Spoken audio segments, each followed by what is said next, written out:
And roll. Peace, everyone. I am live. This is your brother Shakem. I'm in Akhet right back at you once again, man. I got a special guest, man. A young lady who I look up to, man. I respect her intelligence, her wisdom. I got a lot of questions that we're gonna ask in the audience, man. If y'all want to chime in, we chime in.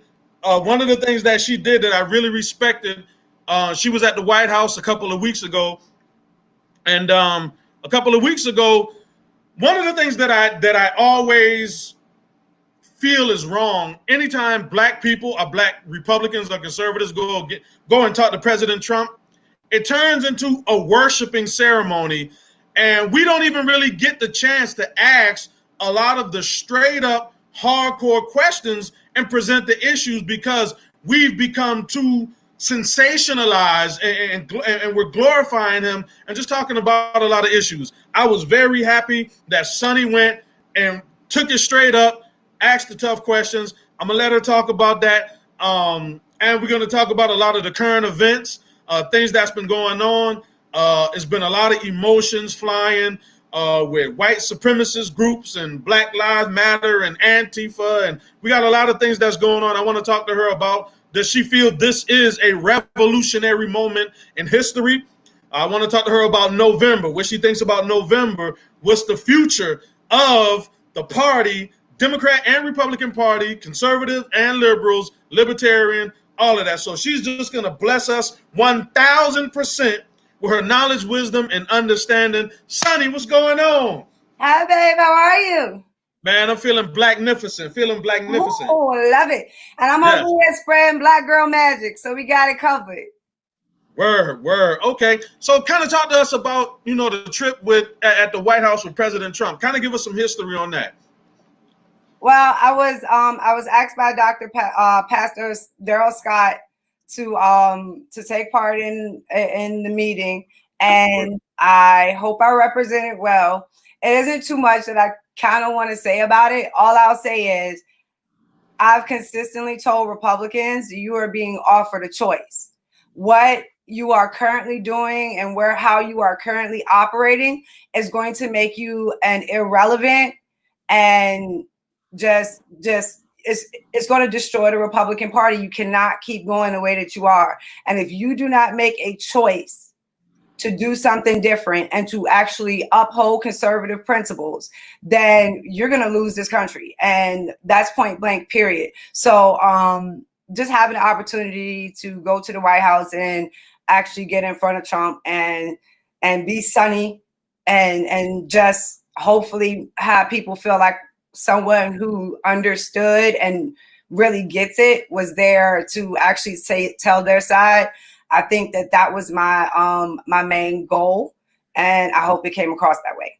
Right. So do you think he actually listens? Like, what's the vibe? Like, I've never met Trump, never been around him. Like, does he feel like he's the type of person that's going to listen? Or is he kind of like, yeah, okay, I hear you, optics, and let's roll? From my personal feeling from being in the room, you could feel like how happy he was when everybody else was talking. And then when I started, you could feel the shift. When he does that, and you know what I'm saying? And you can look at that and say he was listening intently, but I would say it definitely changed the temperature in the room. And seeing what happened in Oklahoma, I'm guessing that they chose to keep doing what they were doing as opposed to actually making a choice to do something different.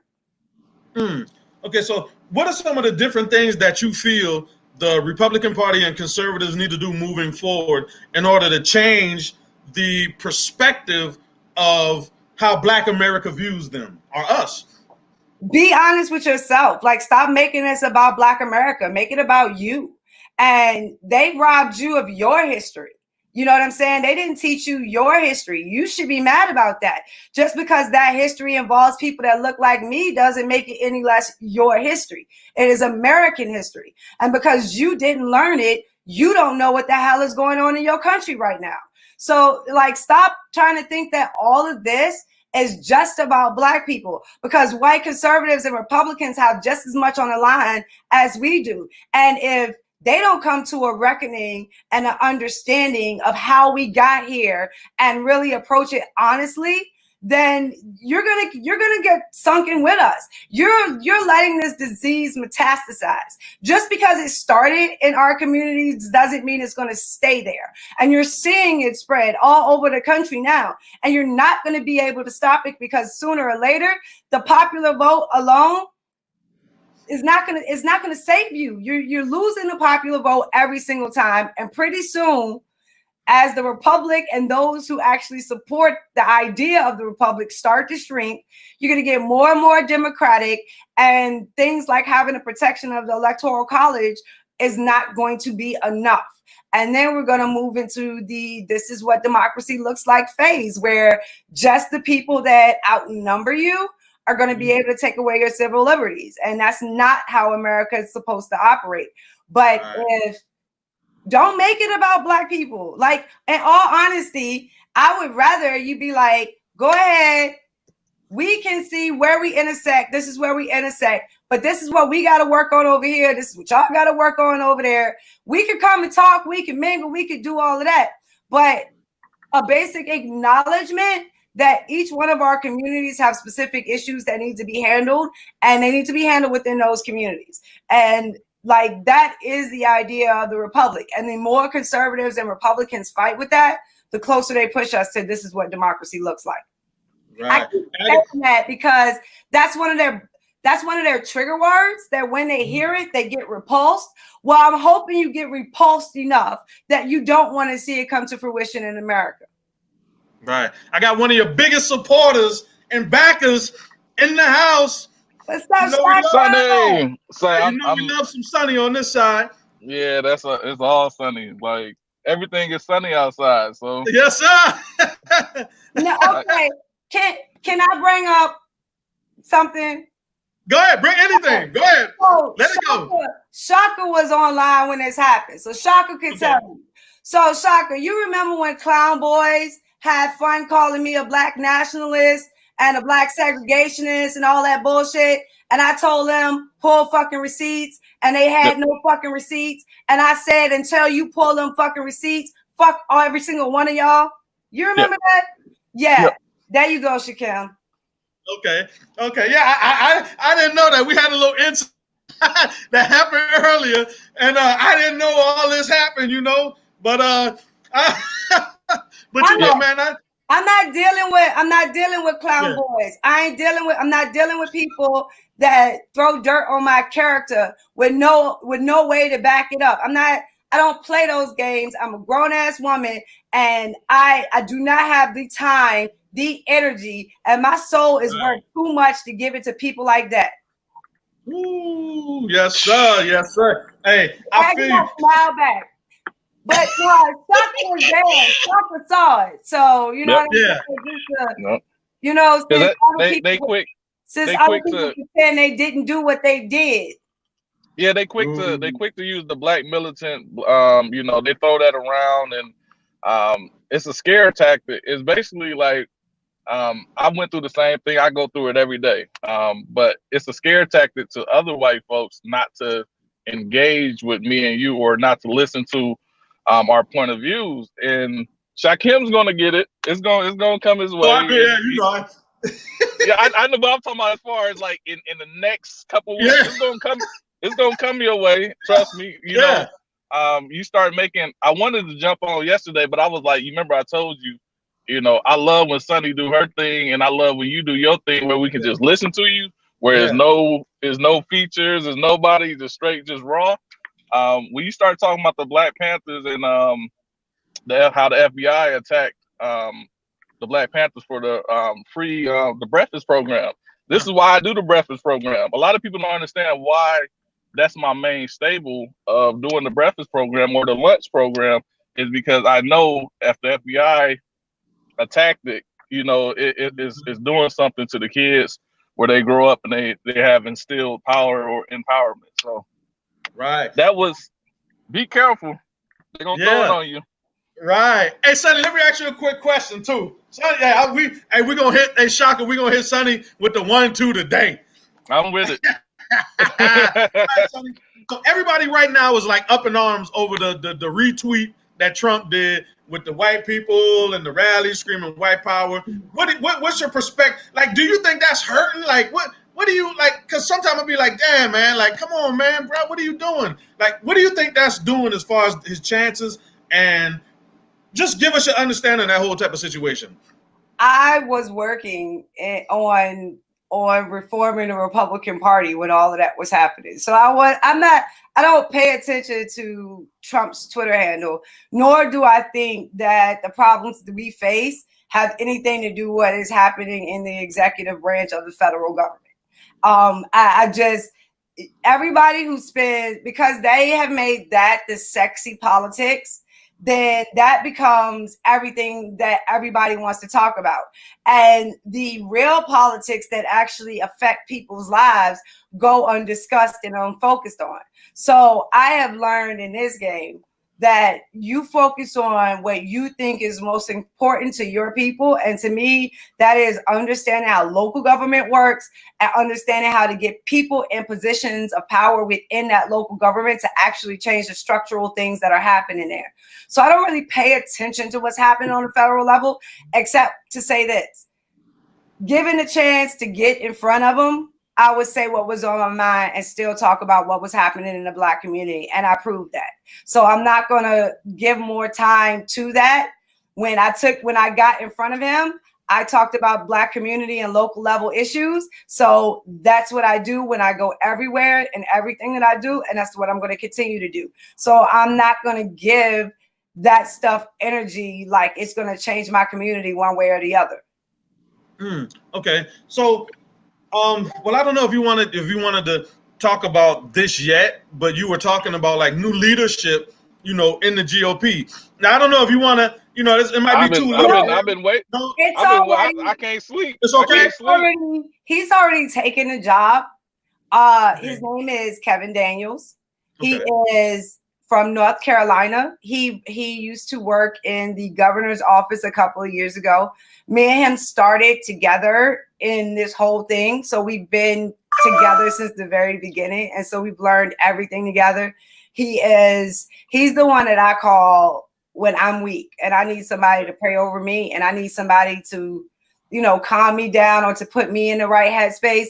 He's the one I call. He is my big brother in every sense of the word. And I'm really excited for him to take this position and see what he does with it. And he's magnificent at what he does. He's absolutely fucking brilliant when it comes to the backside of politics. So just having someone with that level of intellect, with the actual heart for our community and the experiences of knowing what it looks like and what we can do to actually solve it, I think it's going to be amazing. So I'm really excited to see what Kevin does as things progress. Okay. Can I say, because me and Shakem know what you're talking about, but some people don't know what you're talking about. So we're being kind of like selfish. GOP just hired a new outreach director, Black outreach director. And like I had said before, I used to ask people, they'll be like, the GOP doesn't do race-based outreach. Yes, they do. They literally have a position specifically for that. And they got a Hispanic one too. And you know what I'm saying? So they do a lot of what Republicans say they don't do as far as identity politics is concerned. But they have, that no one knew their name and no one knows how they function and no one knows how they move. And Kev is kind of in that same blueprint, but he's effective with how he moves. So that'll give people like me the ability to highlight what is happening and what's going on and how they're moving and the success that they're having. So it becomes kind of a team effort for all of us to be able to document our own stories and make our own narrative. And coming up, that's going to be something we have to do as far as both sides of politics and just for ourselves in general, and changing our own spirit and how we're looking at ourselves in the moment. We're going to have to start defining and shaping and guiding a lot of those narratives. And so I'm looking forward to be able to like just put a mirror on everything that they're doing and kind of report it back to everyone. All right, so the elephant in the room is, when are you running for office? People, like, let's go ahead and get straight to the point. I want the reformation of the Republican Party. That's what I want. So that is my goal. And that is what I'm shooting for. If after that process, the people in my district ask me, then I will do it. But I don't have political aspirations like that. You know what I'm saying? Do I think I would get in office and crush it? Yes. But do I think that there's so much more work to be done on the outside so that the pathway for others to get into office is cleared? That's where I feel like I can make my mark. And also introducing a lot of different positions in government that people may not know exist, but carry large amounts of weight in the decisions that are made and actually how they are carried out. So we're at a place where civics is so undertaught in our country. Majority of people don't understand how the government works. And if we're going to be conservatives that actually conserve the idea of the republic and conserve our constitution and the way we operate, then we're going to need people that are willing to be the educators of this generation. And if I can play a role in that, then I would say my personal reason for being in all of this will be successful. So what are some of the issues on a national level you think the GOP needs to focus on in order to diversify their message and bring in new voters? There is no, all GOP needs to do is admit their history, admit what you fucking did wrong, and tell the truth about it. And then after you do that, apologize for calling Black people liars and victims and everything else that you called us while you were denying that history actually fucking happened. Like, take some responsibility for what you've done. Like, take some responsibility for the history of the Republican Party. And if you're going to tell us that we should get over some portion of history, then won't you make sure you acknowledge and tell us exactly which parts you would like for us to get over? Because I'm not harping on slavery. I'm harping on what y'all did after we freed the slaves and you stuck a knife in our back. That ain't never been discussed. So let's go there and have that conversation if you want to get over some history, because I'm not even talking about slavery. But be honest about it. And then the second thing you do in that honesty is admit that it cannot be done at the national level. Like, if you know that you need Black people on the ground to support you in order to get these things actually changed at the local level, why are you not telling them that and lying to them and thinking that you can actually have some kind of effectual change from the federal level, the executive branch of the federal level, no less? That is a lie. And if you want to actually go back to being the stewards of conservation of our system, then start telling them the truth that you cannot solve these problems from the federal level. And in order to solve them, you have to get in on the ground and actually take some of these positions of power from these Democrats. And that's going to be the only way to solve that. And in order to do that, we're going to need Black people on the ground to step up and start leading that effort. Why not just tell the damn truth? I think it would go a lot further to having Black people not feel like they're being lied to if you stop lying to them. So why don't you, and I know we can't just put all of the pressure on you, but I would join. I would be like, I'm joining Sonnie's team. Like, why don't you start?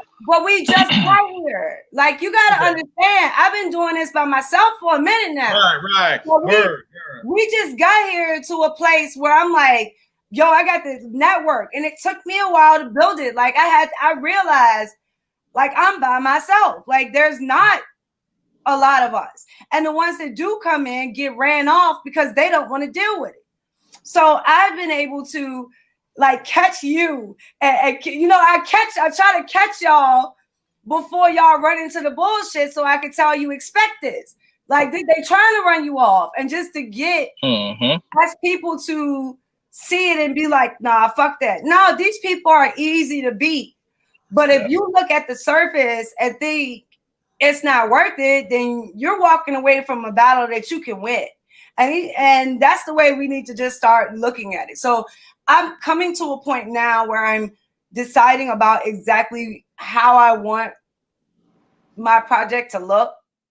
And I think kind of with Kev being in position now and me feeling like maybe I don't have to worry about that lane so much, I can start to look at different avenues about how I can maybe help train some of these candidates that are coming up with their messaging, and how we can start to make certain positions in government a little bit sexier. I think that that's essential, and maybe a little bit focused on the history side of it, and taking the history, the economic history, and turning it into something surrounding group economics. So that's what I'm looking at now as far as being a blueprint of what I would want to do. It definitely has to have that element of economics mirrored with history, because I think that's super important. Because you know how like they'll try to tell us what capitalism is or what capitalism isn't, and they'll always try to point to a white person and make their point. No, we have a lot of Black capitalists that did their damn thing.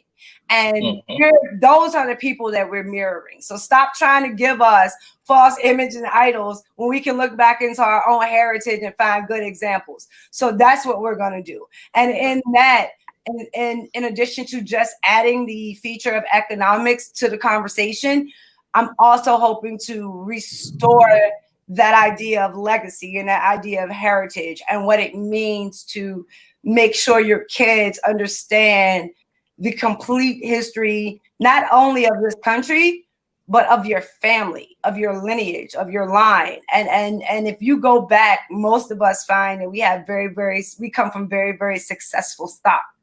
And we need to be reminded of that. Right. So what do you think about Tim Scott, right? Do you think he looked stressed the other day, and I mean, just talking about prison reform, and he almost like broke down in tears and was like, yo, man, like we're not getting the support. I'm trying, but it's not going.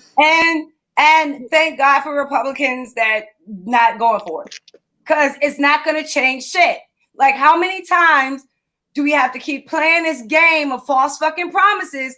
And then you wonder why Black people come back and burn shit up, because you told them you solved it with federal legislation that couldn't solve it. And then when it's not solved and they like, hold up, you didn't solve it. You didn't solve it. And then we could freaking be honest about that. So like, if Tim Scott ticks me off because I like him and I want to support him.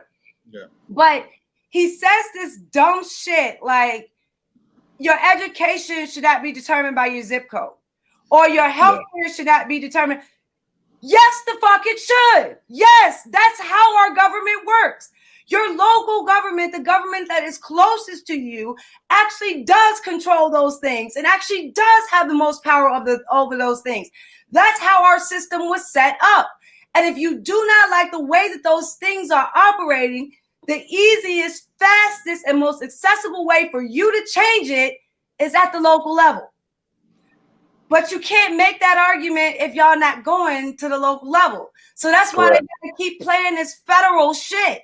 And it's not going to solve anything. It's not going to change anything. And I think he's starting to realize it, because I saw his speech on the floor Friday, and he was like, if Democrats wanted to ban chokeholds on the ground, they could have. If they wanted the details of stats, they could have. All of these things that they say that they want, they could have done those things at the local level, but they decided not to. The answer to that is not to put it at the federal level. It's to put people in on the ground that will say, we'll do it. We'll take on the police unions.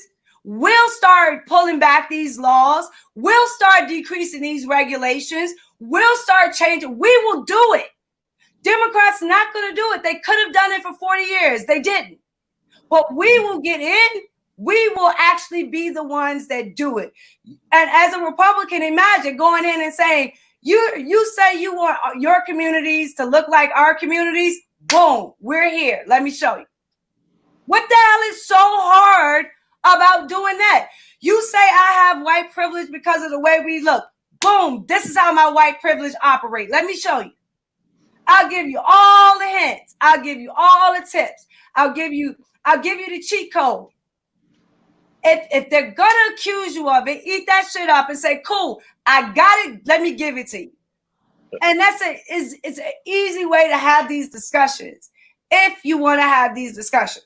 And more, you just realize that a lot of people on the right don't want to have these discussions, except for Sonnie's Corner audience, because my radio audience, they rock. And we have these discussions every week. So I know that there is a segment that's ready for it. Right. Well, I'm gonna link my folks with your folks. Yes, sir. Hey, everybody, like I always say, man, I always tell people, man, y'all need to follow Sonnie on Twitter. Yep. Please, man. Please, definitely. So do you think, as far as the federal government, how do they influence, or what avenue do they use to try to influence those on a local level to try to say, hey, this is what we want, even though they can't do it on their own? What type of avenue do they have to try to at least show or put their influence in the ground? They don't. They allocate money from the federal level. Then when it gets onto the state and local level, those politicians give it out to their friends 501c seats. And they distribute the money to people that are ineffective with the money. When there are literally people like you on the ground actually doing the work. And imagine if the money was coming to you instead, and how you would be able to use it, as opposed to some of the other people that currently get their hands on it. And this is kind of what I was talking about the group economics of it, because that's what we want to start looking at. So the way that these things work, right? So say the government says we're going to give $10 million to Black Power Fund, just for the fun of it. That never happened. Oh, okay. Hold on. Here we go. Hey, Sonnie, don't start, because next thing you know, they're gonna have we're gonna give $10 million to the Black Power Fund, right? So they say, okay, cool, everybody cheers, yay, yay, yay. So that 10 million comes down, right? And say Republicans passed it. Say it was overwhelmingly passed by Republicans. And Republicans were the sponsor of it. They passed it, everything. When that money comes down, guess who allocates it? Who's that? Democrats. Because they are the ones that are in position of power, of legislature, of executive, of branches of government at local and most of the state areas. And I saw one of the posts you made about South Carolina, and I can add the caveat to that afterwards. But so the money comes down, right? And so the money's here. All right, now we want to put it in Black Power, whatever. Where are we going to send it? All right, well, we're going to send 1 million to LGBT. We're going to send 1 million to single mothers. And we're going to, you know what I'm saying? Like, they'll allocate it to all of their feminist 101. And then we're going to take 5 million and we're going to send it to Planned Parenthood. Mm-hmm. That's how your money gets allocated. And the reason it gets allocated like that is, first and foremost, most of the Democrats are there allocating it. So they give it to their friends who have nonprofits, and that's how they distribute the funding, right? Now, here's the problem if you have Republicans running it, and it's a Black community, right? So if you have Republicans running it, it's 10 million in, and now Republicans decide where the money goes. Even in the Black neighborhoods, what Republican group are they going to send it to? What conservative group are they going to send it to? Who the hell? They don't have any. So who are they going to send it to for them to use the money more effectively in a conservative manner, as opposed to going to all of these liberal causes? You have no one to send it to. So therefore, even if a Republican passes it, even if a Republican allocates it, it's still going to go to the Democrat groups, because they're the only ones that exist. So that's what we're looking at changing. We're looking at changing. If Republicans are going to allocate these funds, then these funds should be going into conservative groups. But in order to do that, we have to start the groups on the ground to actually be able to access these funds. And I'm not talking about for politics. I'm not talking about for helping a candidate get fucking elected. No, I'm talking about economic training. I'm talking about entrepreneurship training. I'm talking about signing you up for how to go through the loan process to get a house, like how to invest in some of these group economic mechanisms that we're trying to create right now. Like those kind of things that will actually transform the entire community into a different mind frame as far as looking at wealth and all of that. Then after you get those things going, then you come and ask for our fucking vote. Like show us something. And then we can say, this is something we can ride for. This is something we can fight for. This is something we'll show up for. And it's really, really easy to do if that's your mind frame and mindset that that's what you want to do. Right. So do you think one of the things that's kind of really hurting conservatives from having that same type of mentality that you have is the focus on talking points? Because like I hear, what about black on black crime? We could easily put together something to help black on black crime, like you're saying. Okay, so go ahead. First and foremost, no Republican or conservative is going to come to me. And real quick, Sonnie, after that, this person keeps asking the same question. So I want you to, they asked like 10 times and I just kind of passed it by. So I don't want to stop you in what you're doing, but if you want to answer that, because this person has just been posting that. No, well, I'll work everything. Get back to that later. Okay. I'll work everything in. Now you made me lose my train of thought. What was I talking about? My bad, Sonnie. Sorry, Sonnie, don't be mad at me, man. My bad. But we was talking about the black on black crime. Okay. So no Republican or no conservative is going to come to me and talk to me about black on black crime. Because I'm going to cuss you out. Because 10 years ago, I came to Republicans talking about black on black crime and you motherfuckers didn't want to talk about it. I came and I was like, this is my main thing I want. Like, you do not know. And this is why I said I could kind of mirror it in together. The Republicans, their talking points were abortion, traditional marriage, and Republicans are not racist. Right? And I'm like, where's fucking black on black crime in that? Where's the violence and the death in our communities in any of that?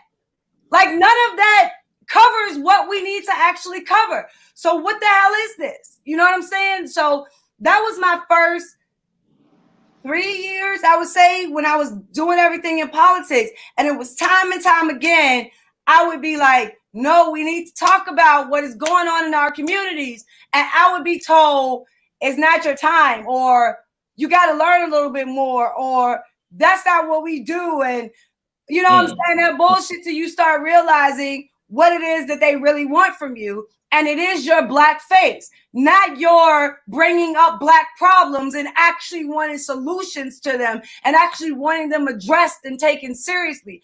That's not what they want. They want you to get up and say, well, the Democrats are Democrats, the Democrats, the Democrats are Democrats. And I'm like, yo, fuck you and the Democrats. I'm talking about what's happening in our community. And why is that not a conversation that you want to have? And this was black Republicans. Go get a black Republican to actually give you an answer to that fucking question. I'll wait on it. Go and ask a black Republican to actually give you an answer to how to solve black on black crime in Chicago.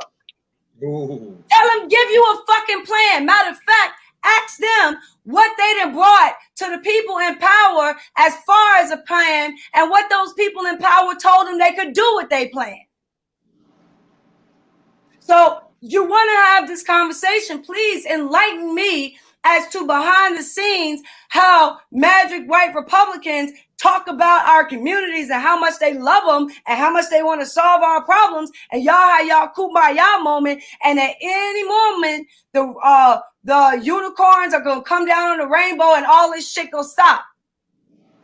That ain't how it happens, and that is not how it works. And when you get in front of all your little white Republicans and conservatives, y'all not talking about black on black crime. So you can kiss my ass thinking you will come to me and bring it up. Now, with that being said, this is what I think people don't understand about the statistics that come out of Chicago, right? And how we view these statistics, right? So if you look and you say 17 people shot, 3 people dead, it's automatically assumed that that's all bad violence, right? How many of those were good guys with guns? How many of those were good guys with guns? How many of those cases were, say for instance, we're having a block party and you come to my shit trying to start something and I tell you that's not appropriate and you want to push and I'm the good guy with the gun. How many of those stats reflect that? How many of those stats reflect that Black lives matter so much that Black men defend and protect the Black lives that are around them? How many of those stats actually reflect that? And what I will ask people to look at is to look at the acquittal rate of murder charges in Chicago and how many people get off. And think about why so many of them get off. Because most of the time, it's not a bad guy. It's the good guy with the gun. But because you automatically think Black people, you never ever think that maybe the Black guy with the gun is a good guy. You never look at it like that and just assume that maybe that was the case. And maybe the reason that only one person got shot in this direction was because 3 was shooting back in the other to protect what was behind them. And we are not given the benefit of the doubt of just fucking basic humanity that we will protect and defend what is behind us. And that needs to be talked about a lot more as just putting numbers out and just looking at those numbers blanketly, like all of those are negative violence, and that within those numbers are not defenders and protectors of Black lives. I'm gonna go up. I'm gonna go up one. Some of what she's talking about, I talked about last night. I put up a post of the statistics and some other stuff. But just to be real quick, they have the Latino community have a lot of shootings. They have the white community that have a lot of shootings, but they never break it down. And as far as this base did this or this base did that, they bunch it in, and then Republicans sell it as it's all Black and it's all bad and it's all gangsters, it's all thugs, it's all super predators. Let me like this in that same vein, right? Because they were like, well, it's gang violence. Okay, if I live in a community with gangs and the gangs come and fuck with me and I shoot back, is that gang violence if I'm not in the gang? You know what I'm saying? Like, these are things that they're not even, Democrats create gun-free zones. The Republican mantra is gun-free zones are attack zones. That's where all the attacks happen, in places where there are no guns. So you need to stop making all these places with no guns. Well, think about Chicago like that. And the people that live there like that. You think that they're going to just live that way without finding a way to protect and defend themselves? And then with no other crime involved, just that them having the weapon makes them a criminal. So now you're just looking at somebody who was just trying to observe their Second Amendment rights, but the city of Chicago made it virtually impossible. So they said, fuck it, I'm going to do it anyway. And now they're a criminal. And us who are supposed to be protectors and defenders of the Constitution and the Second Amendment, we just lump them all in and say, hey, let them handle that, instead of actually being what we say we are. And that's the breakdown of what's wrong with so many Republicans. They do not equally apply things that they hold for themselves, principles that they hold for themselves, to Black America. With, in all honesty, most of them look at us like the stats, not like humans. Yep. And so it's easier for them to process us in stat form than to actually assume, hey, it might have just been a good guy with the gun. So do you think there's room for a Republican Black Caucus? You gotta get with Black Republicans first. Right. So let's talk about November, right? Tim Scott sitting in there by himself. Hey, for real, isn't it? He really. Oh man. Hey, word. That was a good one. Tim Scott, if you watching this, man, that was a low blow, man. He can come chat on Sonnie's Corner. Right. Word. All right, so let's talk about November. So right now the stage is actually set. I mean, we see a lot of energy, and I think we see a lot of energy with the Democrats, and they're full steam ahead. Whatever they can do, they're trying to do it. They want to defund police. They setting up these these zones and autonomous zones. It's like they're in a state of rebellion. Like they're like, yo, man. I mean, they are very, very emotionally charged right now. No, they're not. They're not. You don't think so? Okay, no. All right. I'm gonna let you explain. So I'm gonna let you go ahead. You think of political parties? They run in cycles, and at the top of every cycle, there's a first family, or you know what I'm saying, whatever kind of thing you want to put up there from Kennedy's, whatever. So the last machine was the Clinton machine, right? So through Clinton Global and Clinton Initiative, they were able to sponsor so much of what the Democrats were doing. And you can say George Soros, but they were directly contributing and making shit happen. And George Soros does everything second, third layer and shit. So I'm talking about as far as direct in, that was the Clintons and the Clinton Global Initiative, right? So basically this was their machine. The Democratic Party's machine was the Clinton machine. When Hillary, well, actually, I think it's even before Hillary lost, when Clinton Cash came out, and it started to trace everything back to how the money was being funneled in, what promises were being made, what, all of the stuff that was going on. I think that cracked the Clinton machine in a way that they could not repair it. I think that was detrimental to them far more than her losing the election, because everybody was scared that their name was going to pop up in one of them books that traced back to the money that they were putting into the Clinton Global Initiative. So that's why all of the money stopped and really slowed up, not because she lost. But the importance of that is that it cracks the machine, because the machine operates on money. And if you can't bring the money in, then you can't have the machine. And the machine cracked. And then at the same time that the Clinton machine cracked, the civil rights era died. So you got this new Black Lives Matter movement come in, and they're like, yo, we're not doing shit like y'all did it. Like, we're not operating like y'all operate. Like, y'all lost, and we tired of it. Like Tesla says, we tired of the hymns and the prayers and the marching and the singing and shit. We gonna do something different.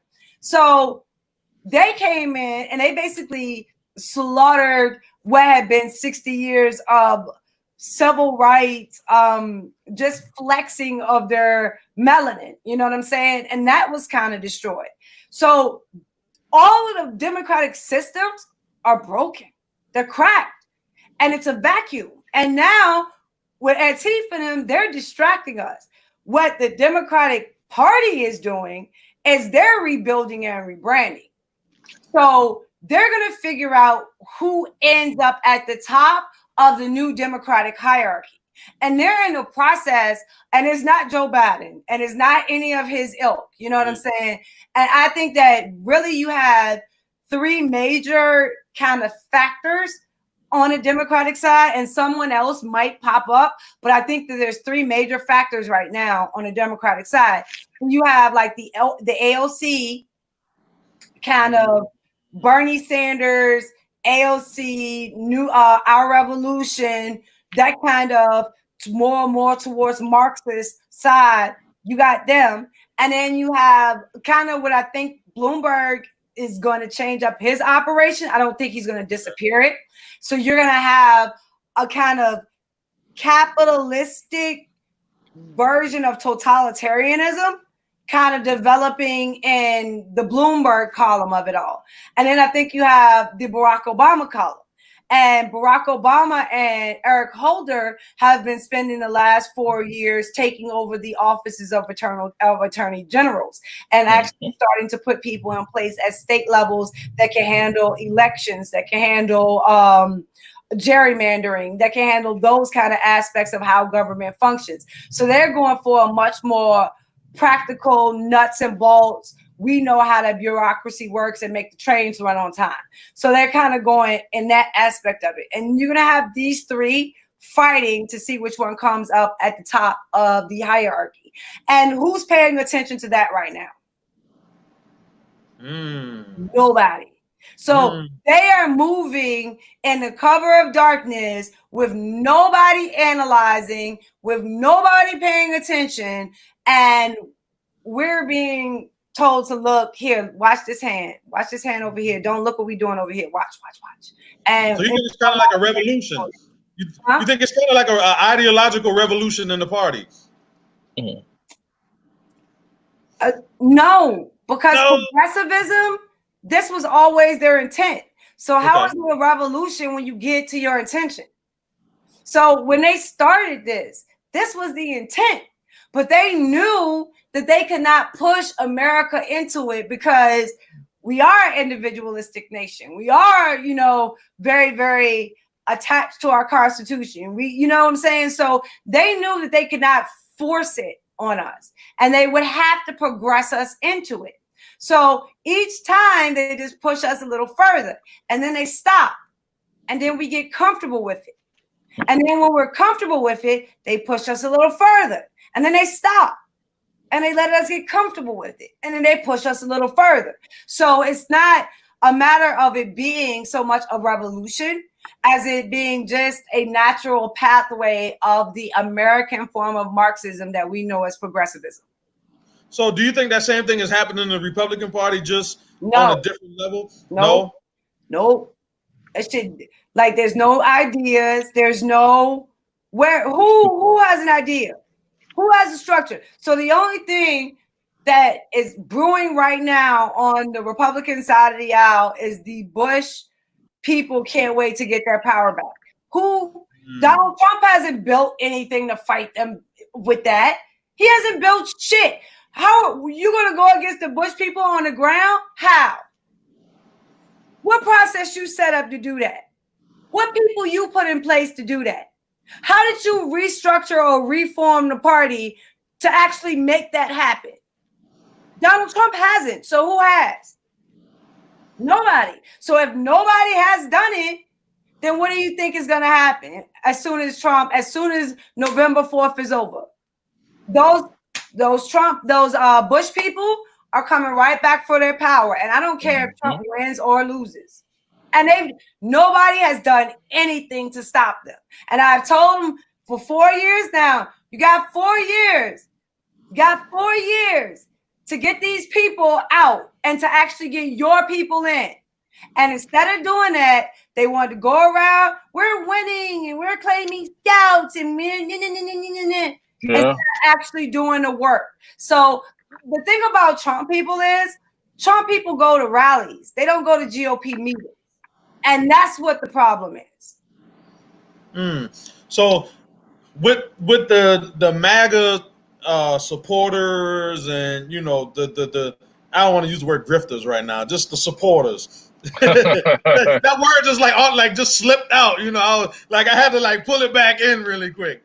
So yeah, it's hard. So the MAGA supporters, you don't think they have started a new ideological revolution in the Republican Party?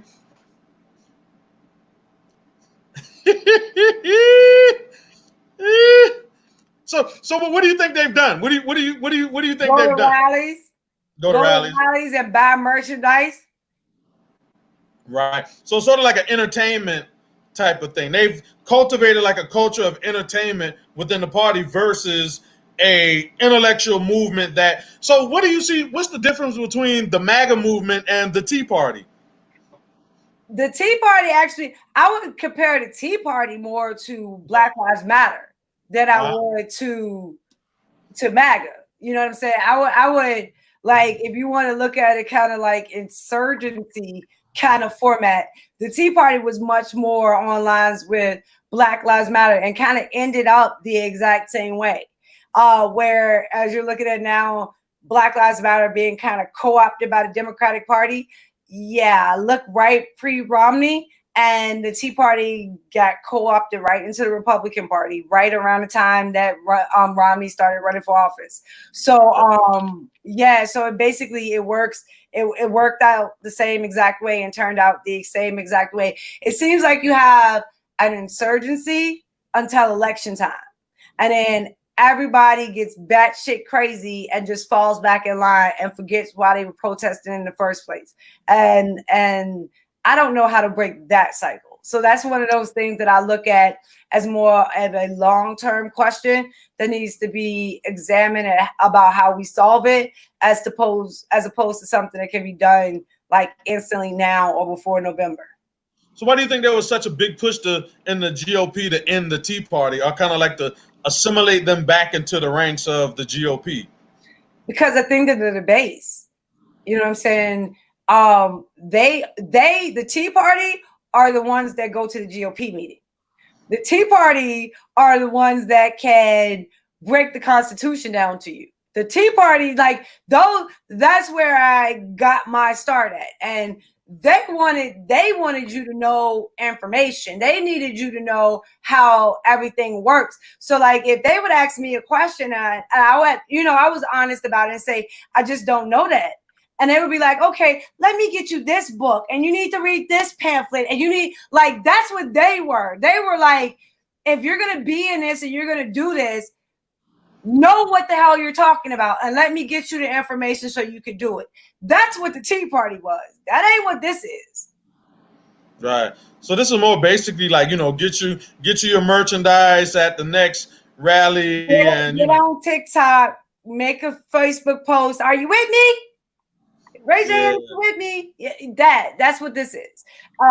And be able to post your pictures and create your little galleries and say you did so much. And you actually did nothing. Make a couple rap songs and stuff like that. I'm sorry. Don't hit me. Hey, all right, check this out, Sonnie. So, listen, I asked Shock about this the other day, and I don't know if he watched it, but I watched Marc, Lamont Hill, and Candace Owens. I know you probably didn't, because I know you probably didn't. But see, I watched it, right? And Marc Lamont Hill, man, he disappointed me because it was like basic elementary rebuttals he should have like totally smashed, and it seemed like he was just lost, like. I mean, I watched some of it. I couldn't finish.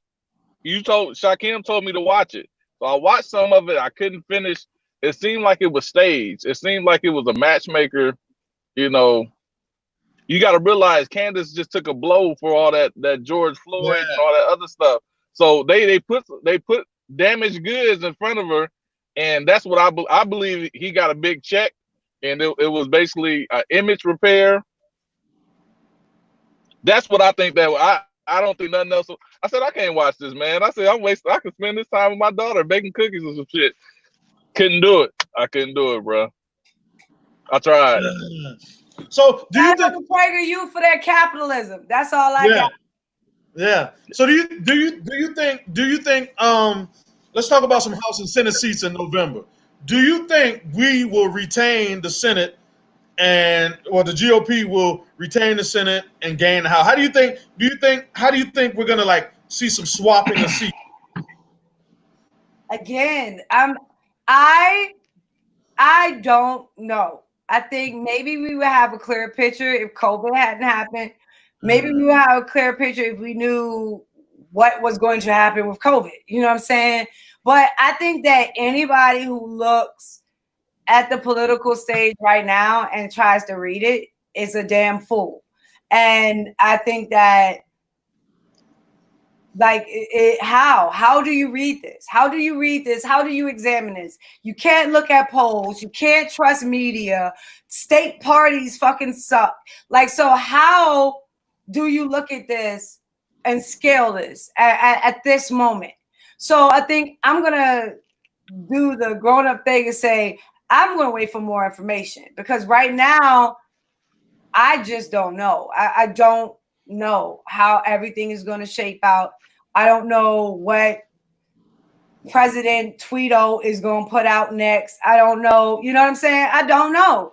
And I don't think that any of us really can understand, you know, what is the next gaffe that Joe Biden is going, like, there are too many freaking variables at this point for anybody to really be taking a guess. And anything that happens on the federal level, I think, is going to have an effect on some most down ballot races. So it really does kind of depend, especially this time, on how things shape up around the federal level. But I'll come back and say September and give you an assessment on that, because everything should be a little bit clearer about where we stand at that point. And I would probably be more willing to put my intellectual guesses on the table. So okay, so let's talk about the presidential debates. What do you think each candidate needs to bring to the table? What do they need to bring to the table? No, it's going to be such a shit show. It is going to be, oh my goodness. Okay, so I did not watch the Republican debates when Trump was running. All right. Okay. I didn't know I couldn't. You can go and ask Giovanni, because we were doing our podcast back there. He'd be like, did you watch the debate? And I'd be like, fuck you. No. Like, I cannot. Like, when you see the intellect of people that are running for the highest office in the land, and you're like, is that really the best we got? Like, is that seriously the best we got? Then, you know what I'm saying? It's just not. I like intellectual discussions. If I'm going to sit and watch something for 2 or 3 hours, let it be something that actually has me like, oh, I'd never considered that. Oh, me, you know what I'm saying? But what I know those things divulge into, I was like, no, I can't do this. And that was the same thing with the Democrats. This time I didn't watch any of them. I caught the clips afterwards. And I think very much so that's what I might end up doing with the shit. I can't watch people embarrassed. I am like the worst person. So, you know, like you're watching American Idol, right? And they had the shows and they had the people that can't sing. And so they just bring them on to ridicule. I will turn the channel at that point. I am like the worst person in the world to watch television with, because I don't like to watch people fail or be, you know what I'm saying? Like, I know it happens, but I don't have to watch it. You know what I'm saying? And I don't have to make it where I'm laughing at it or that I find entertainment in it. And yes, I know that is a very personal thing to me, but it is how I operate. And yeah, so like, what does each one have to do to win? You can't freestyle, I'll turn it. I don't give you a chance. I have to take so what does Trump have to do to win, and what does Biden have to do to win? What are some of the issues you think Trump needs to bring up? What are some of the issues you think Biden needs to bring up to try to get voters in swing states? Biden needs to stay in the basement. Biden needs to, whatever strategy they have that keeps them out of the public eye as much as they possibly can, that's the one that they need to employ as far as it comes to Biden. And we can't look at it like, you're trying to hide them. No, that's just good political strategy. Anybody that was actually in a position to advise Biden with his best interest at heart would tell them stay in the basement and kind of limit yourself as much as you possibly can. So I think that's the one thing with Biden is just to stay away as much as he can. And then all Biden has to do is, I'm a good guy. He's a bad guy. Trust the good guy. And literally, that's the only thing that he really has to sell because of the Trump derangement syndrome that is rampant right now. But as far as Trump, I don't know. I don't know. I can't give advice because I gave a choice and my choice was rejected. So now y'all figure it out.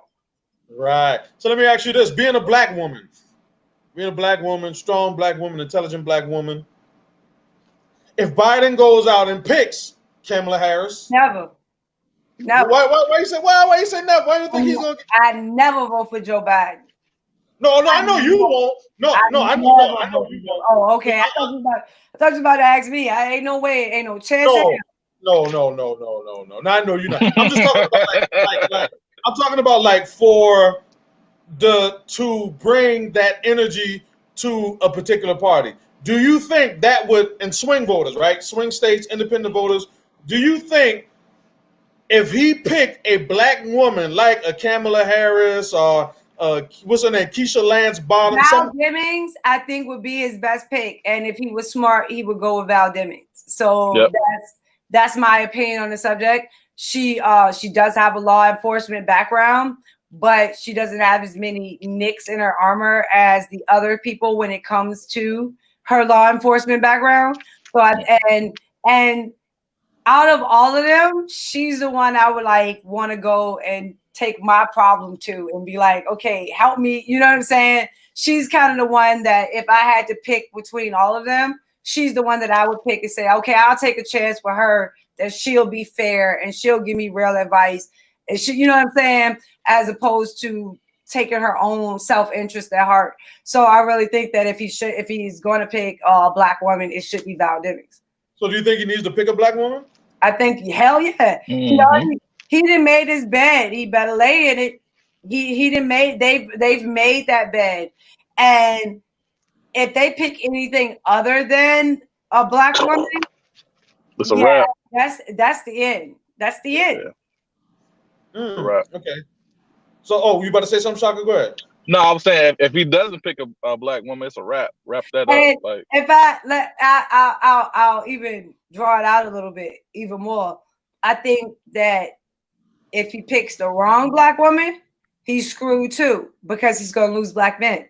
So he better be very, very careful at when you're looking at just the race and gender as qualifications, as opposed to actually understanding your base and who they are outside of identity politics. Because if you're going to base this completely on identity politics and not an actual connection with the black community, then you're not going to get the desired beneficial effects that you thought you were rendering from it. So I would be very, very cautious about that. And if you look at and you'll even hear the black women say this, if you the black female Democrats, they be like, black men are like the worst on Kamala Harris. Put her on a ticket. You think black men gonna vote for her? So if you can read the room in that respect and understanding that, then just don't make that mistake from the get-go. And actually realize that when you say you got 90% of the black vote, that includes black men. And if you take the black men out of it, then that goes way down as far as what you're looking at as lockdown support of black people within the Democratic Party. So if I were them, I would tread lightly. So let's talk about the riot situation, because that's been kind of touchy. And Shaka and I were having this conversation. And this is just me, I've seen people like Brandon Stryker, the walkaway movement. He's gotten a little kind of opinionated about blacks and riots, and kind of accusing blacks of just I don't know. It seems that some of these movements that we really latched onto as black people, and we thought they were cool and trendy. Now it's like we're being accused, you know, every time we turn around. Even with Charlie Kirk, with Turning Point USA. I mean, it's like they're. I mean, as a black person, I would be scared out of my mind. Like, I read this stuff every day, and I'm like, holy shit! Like, Man. what the hell? Like, I mean, they're just like, I don't know. It seems like there's been a shift in their movement, and it's like attacking more than, you know, making these cool videos. It ain't been no shift. Okay, all right, talk to them. This is shit they've been doing. This shit they've been doing. It's like all of a sudden now, how can you be offended at it now if you weren't offended when they was doing it before? You know what I'm saying? Like, if you weren't offended when they was talking about black men before, if you weren't offended when they was talking about our criminality before, they've been doing this shit. So it's not, to me, anything surprising. And I warned those new ones coming in. I told them, I was like, you better learn what you're fighting for. You better learn what you believe. You better learn how to defend it. And you better stay on who the fuck you are and what you believe and not follow these people. And I warned them, but nobody wanted to listen because, you know, hard heads make soft asses. And now they're seeing the after effect of what it looks like. This isn't new. This is the same thing that they always do. And it's because they don't know how to answer us. They don't know how to respond. So the only thing they can do is what's going to get them in the donor's graces, which is, this is donor season. So be very, very aware. It's not grifter season. See, grifters are for the people that are not correct, that are not connected. This is donor season. See, donor season is when you go and you sit in front of the millionaires and you tap dance. That's where we are. So we're in that season. Grifting season is when you do your little shit on social media. You never hear me worrying about that or talking about that. Go get your money. Capitalism, yay. Donor season is the one that we need to be prepared. We need to be aware of and understanding that right now they're fighting over those dollars, and they're competing for those dollars with campaigns and with the presidential election. Whereas last year, they were the only game in town. So who the hell were they competing with? Now that you're coming up on election and the donor dollars need to be spread around, you got to tap dance a little bit harder to get access to those dollars. And that's what you're seeing happen right now. Ooh, you know, man, I like how you broke that down, because that was beautiful, and that explains a lot, because if you really look at it, now you have more, like you said, you got the campaigns in there, and the people trying to start their own. You know, you got, you know, the black, not calling anybody, but the Black Voices for Trump, and you know, you got the Blexit and the TPUSA, and you got so many different, you know, groups now trying to get their hands. So it seems like to me, and correct me if I'm wrong, they're trying more so to stab at Trump's base versus people in the Democratic Party, convincing them to leave the Democratic Party and to join the Republican Party. Now, I could be wrong. I call it the Lily Black movement. That's what we're gonna call it from here. But I think that they don't know what the hell to do, and rather than admit that, they dance. And I am looking for the white people that will just say, we don't know what the hell to do. And when I find those people, those are the people that I'll embrace, because those are the people that I can actually take seriously. Right. So where are the white conservatives who listen, who you know don't just want to, you know, talk about well, you know, you're aborting black babies and you know, you're crime and you're killing each other and, you know, all these stuff. Where are they? Like, where? Like, it's almost like do they even exist? They do. They do. They're scared to come out. No. They're on the ground and they go to work every day. And they take care of their neighbors, and like they mind their fucking business, and they, you know what I'm saying? Like, our microcosm of what we're looking at is not America. It's not America as a whole, and it's not white Republicans and conservatives either, you know? So I used to travel a lot to these areas, and I always used to ask God, like, why do you have me here? Because like, I'm uncomfortable. I am not comfortable like being the only Black person in a room. I am not. I don't like the feng shui of it all. But I would always ask God, like, why are you having me here? Like, why do you keep putting me in these places?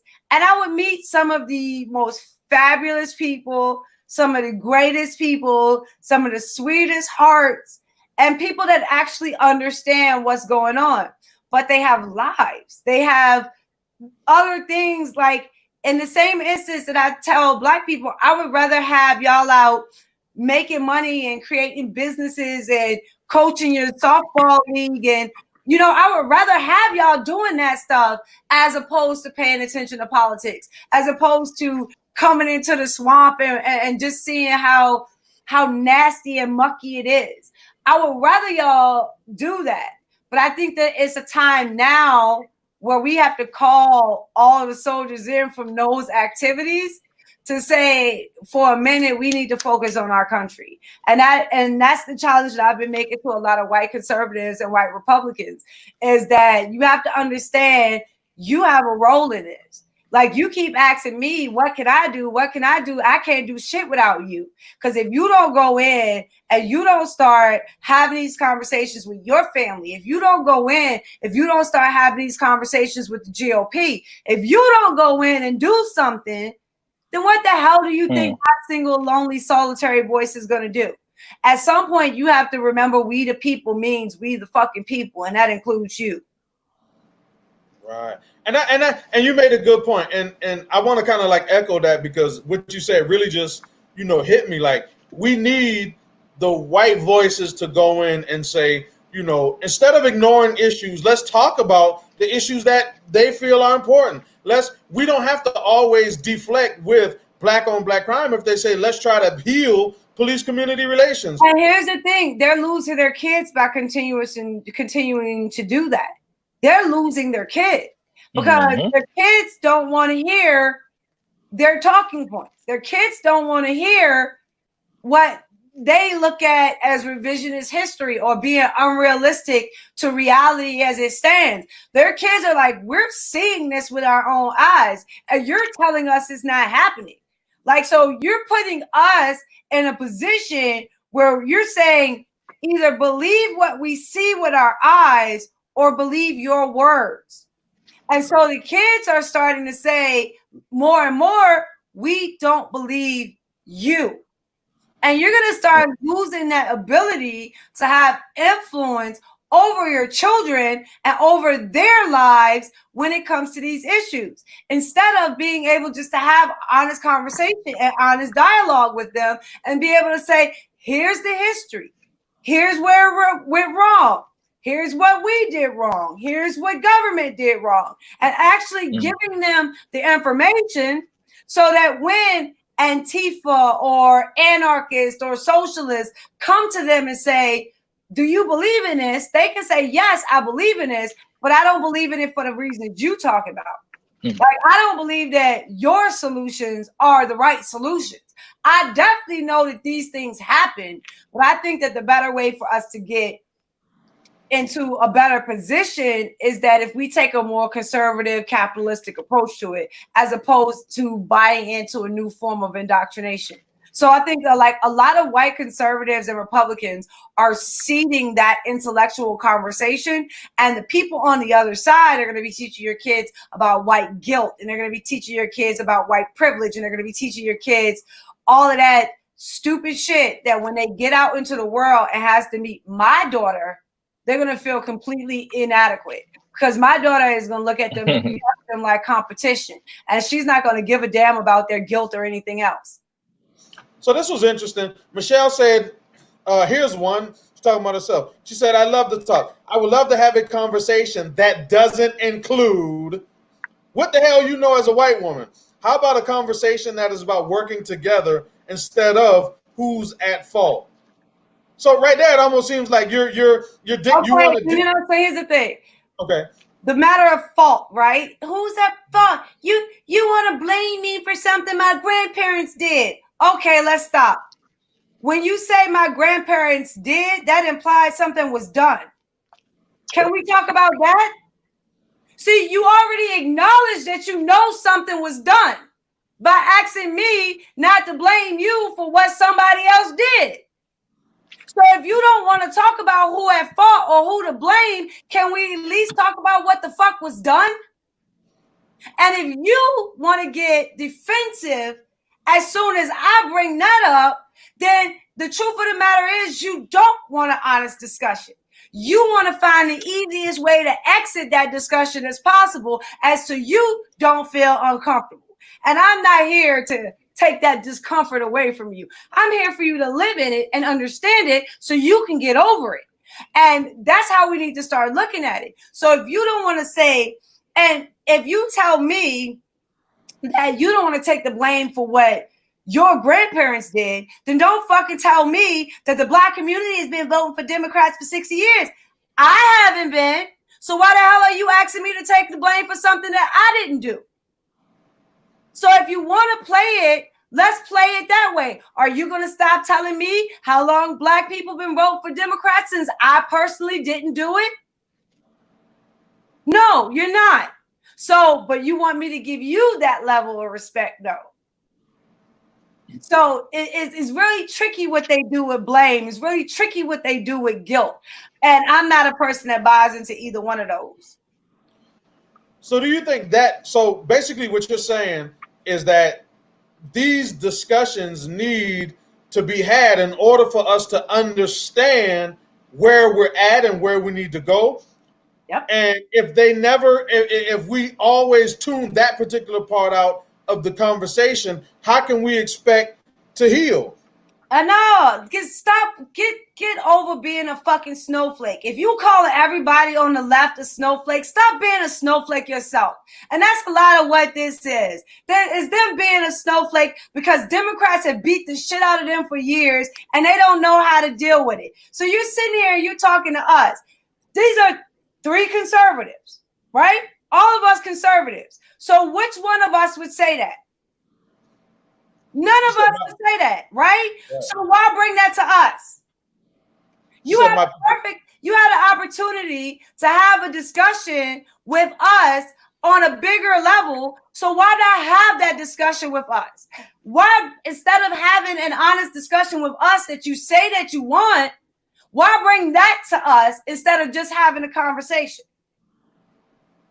She said, my grandparents were poor sharecroppers. I hear that a lot too. I mean, does that really, that? It doesn't negate nothing. Yeah. So, all right. So, Christopher, Papa Smurf, he said, it's confusing how this conversation is so opinionated. History has proven that voting isn't how change happened. People have been telling us to vote for so long, and we've done it. And look at everything that's still going on. What do you say to somebody like that? You've been voting for Democrats since the inception of progressivism in America. If you vote for the same thing for 120 years, not just 60 years, but 120 years now, the first Black intellectuals started voting for the Democratic Party under Woodrow Wilson, the father of American progressivism. If your intellectual base has been pushing you the same route for 120 years, maybe it's not the idea of the party, it's the idea of the ideology and what you're trying to achieve. If you are trying to achieve economic stability, ownership, entrepreneurship, and actual functioning communities under the leadership of the people that live there, that is not the platform of the Democratic Party. So you can keep saying all you want that that's what you want to achieve, but as long as you're following an ideology that doesn't get you there, you're never going to get there. So if every time you have a problem, your answer is, how can we create a welfare program for it? Or how can we create this? Instead of saying capitalistically, how can we make this equity for somebody in our community? So if this is a problem that we have, how can we take someone in our community who needs that equity, that needs that ownership, and put them in a position where they can start operating that area of our need? And in that way, we own and operate the shit around us. We keep talking about it like that's what we want. Like, oh, they'll never let us have it. They'll never let us do it. We can do it whether they want to let us or fucking not. You know what I'm saying? We can actually freaking do it. But we have to follow the ideology that is set up for us to get there. The progressive ideology will never get us there because that is not their intention. It's not their function. It's not what, like, when they tell you that they're pushing for equality, they're right. But they're not pushing for equality in the sense of black and white are equal. No, you will have an equality of poverty. That is the equality that they are pushing for. But they will tell you, well, your basic needs are met, so you shouldn't need anything over poverty. So if you look at it in terms of, you go back to like Willie Lynch, and you remember when they said that they will have you begging for minor improvements on your bullshit. That's what they got us doing, begging for minor improvements on the bullshit that they handed to us, as opposed to fighting to build and develop our own institutions that service us in a way that is most beneficial to us. So it is about choosing not parties, but choosing an ideology that gets you to where you want to go. And I think conservatism gets us to ownership and gets us to a place where we are effectively running what happens in our communities. Progressivism is not designed to do that. Progressivism is designed to give power to government under the guise that government is more effective at running it and distributing wealth. And I think I reject that notion of progressivism, and I think that conservatism is more aligned with how we get there. And that needs to be the difference, not the political parties, but the actual ideology. So when they say the parties switched sides in the 60s, the ideologies never switch sides. Progressivism is still on in the Democratic Party. Progressivism is still their ideology. And up until like 3 or 4 years ago, Woodrow Wilson was their champion. They, like I said, they used to hand out Woodrow Wilson scholarships to black kids like the shit was funny, because they had so sufficiently buried his history that they were legitimately giving black kids racist as Woodrow Wilson scholarships and laughing as they were doing. So we've come to a point now where we need to understand it's way more than red or blue. It's way more than Republican or Democrat. It's about what kind of ideology are we going to be, what kind of principles, what kind of standards, what kind of rules do we want to operate? Right. Okay. So he came back, he said he agrees with you. He said, but the recent rhetoric that has polluted the airways has made voter turnout obsolete. The bottom line is people are not voting, even if they make the wrong decision that has a substantial impact on themselves. I find it hard to believe that calling people names and telling them that their decision was wrong is going to help voter turnout. And I truly believe this has a lot to do with the conspiracy to get Trump back in office. Okay. Yeah, I don't know. Yeah. Well, good for you in your opinion. I'm glad you formed one. Yeah. Yeah. So, you know, and one of the things that I definitely understand, because basically it sounds like he's saying, like, voter turnout is low because of, you know, people calling people names and the rhetoric, and you know, I don't really know, right, where he was trying to really go at. But one thing that you said that's very, very influential, and that's why the guy says Sonnie 2024, is because, you know, we need another option. Like, we need more options. So, I mean, it's good to have these discussions, but we need Sonnie 2024. That is how we increase our voter turnout. Like we can't, like if how about if I build an army of Sonnies, but instead of calling them an army of Sonnies, I just call them Black people with a mission. And they're not going to be just like me. They're not going to think just like me. They're not going to speak just like me, but they have the same heart. And there's millions of us. And we just need to be the ones that reach their hearts. And we can't pretend like no one's ever, well, everybody tried. Nobody fucking tries that. Nobody tries. Who reaches out to Black men? Who actually does anything designed to reach out to Black men? And outside of issues of like abortion for the feminists within the movement, what is actually done is outreach to Black women. Like, who brings us economics? Who brings us ownership and how to rebuild and reconstruct? Who brings us that? That's the conservative ideology. And that's what needs to be offered when I say that there needs to be a choice. And we, I get it, but Sonnie alone can't do it. And we have to get, and we have to train, and we have to build up. And this is one of the things that nobody does. Who invests in the people that are coming up after us so that they don't have to go over the same things that we do? Like, we have to be the ones that step back and say, let's build and create for the ones that come after us, because this has to be more long-term than one single election cycle. And this has to be more long-term than just one seat in any specific area of government.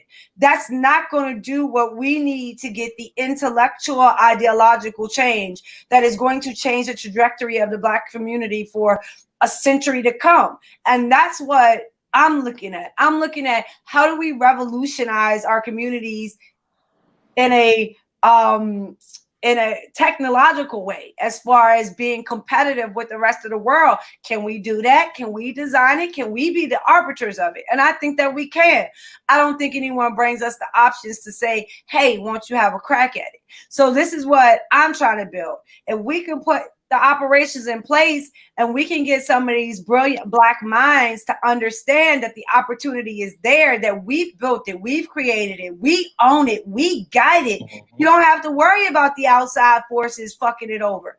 Then you can start to see the brilliance that we have in our community actually start to take shape and take hold. And as that happens, then you start to solve a lot of the other problems that we are experiencing that can only be solved by solving the human condition. And so I think that that's what we need to start looking at.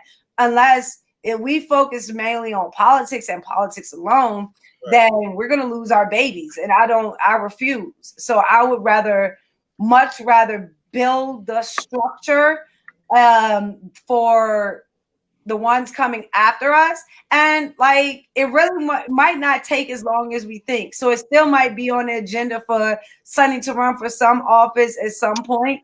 But for right now, it's too much education that needs to be done. It's too much infrastructure that needs to be built. It's just a lot that needs to be done that cannot be done inside the scope of politics.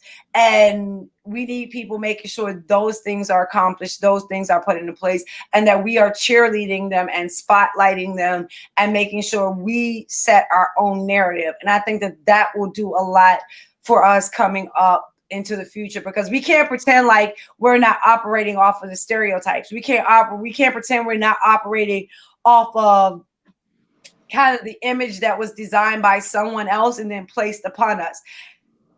Now it's our time to build our image, and that's what I want to be a part of.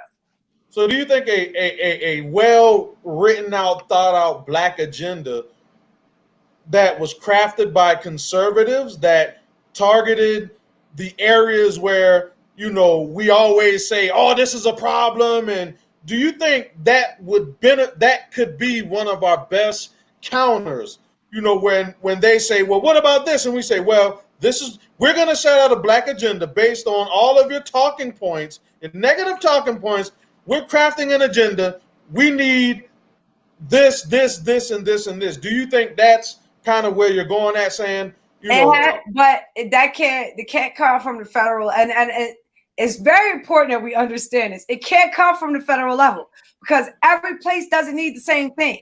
Right. Some places need different aspects and where you need to come in. So we were talking about these, and like the 4 building blocks of any community are transportation, economics, education, and what was the other one? It's transportation, economics, education, and I forgot the 4th one.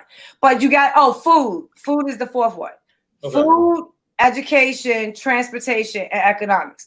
You have to have those 4 things as a stable building block for any community. Those things have to be in place for any community to function properly. So if you want to say a Black agenda, then I would say the first thing on any Black agenda, if stated at the federal level, is individual assessments of those 4 areas for each area, so that you can go in and actually realize what needs to be focused on first. Because a lot of areas, and this is what I've been given homework over the last couple of weeks, that I've been had to learn some things and kind of catch up on my knowledge of things that I didn't even know that I should be looking at.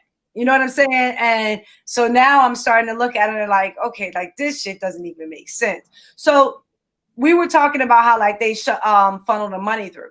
So think about this when they make grants.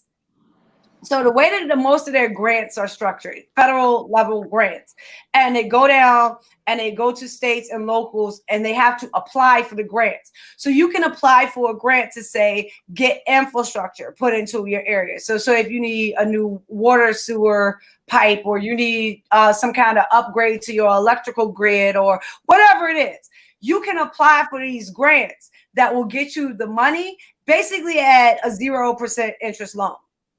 So it's like really free money for you to be able to actually do these projects, invest in the infrastructure of your area, and have your area to grow because you actually have good services in place. Well, for most of these grants, if you don't have a taxation collection rate, 80, 85, 90%, you can't apply for the grants. So that means for some of the most impoverished areas where it maybe have very ineffective people running the government that are not balancing the books right, or not managing the functions right and collecting the money right, or if you have areas where massive amounts of people have left, so it looks like the tax revenue collection wasn't met, you can't apply for any of these grants. So it's leaving people that need the money the most unable to actually access it. When you could actually send someone in, have them clean up the books, have them balance it out, figure out what's going on, fix those things, and immediately be able to access the grant and fix the infrastructure that you need in specific communities. So these are very little things that can be done if you understand that's what needs to be done in a specific area. But every area isn't going to need their books balanced. But some areas need their books balanced. So we need to be understanding of that and go in and actually focus on what needs first attention, as opposed to one big blanketed program that doesn't actually solve the real cause of the problems in most of these areas. Okay, because Jeff, you know, Big Jeff, what's up, Jeff? Big Jeff, what's up? Jeff got a question for you, Sonnie. Jeff said, so if we were to craft a Black agenda to address conservative Inc.'s talking points, would they even care? Would any GOP pundit even take it seriously? No, because they know the truth. They know they have to be on the ground to implement anything. And until they get on the ground, nothing they say can be taken seriously, and they won't take anything we say seriously until they're at the point where they actually want to actually get on the ground.